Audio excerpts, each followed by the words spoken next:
पे गाड़ी चढ़ल। इससे मिलने आए हैं, बहुत काफ़ी टाइम के बाद मिला है। मेरा दोस्त है, अपना दोस्त है। आप लोग वीडियो को सब्सक्राइब करें, पूरा नदी उदी दिखा दे। जा रही हो पातेपुर, ठीक है? तो पातेपुर जाके फिर आपको हम बढ़िया से देखेंगे। आप लोग देख सकते हैं हम तीनों दोस्त निकल चुके हैं घूमने के लिए। अब यहाँ से हम लोग का प्लान बन रहा है, कहाँ घूमने जाएंगे? पातेपुर, शिदिलपुर। फिर पातेपुर में घूमेंगे थोड़ा देर, फिर वहाँ से निकलेंगे महुआ। वहाँ मेरा एक फ्रेंड है, वहाँ वेट कर रहा है।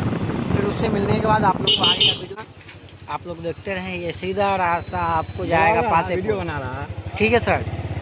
फिर बाद में मिलते हैं, आगे वीडियो में बने रहिए। ओके, तो देख लिए दोस्त कितना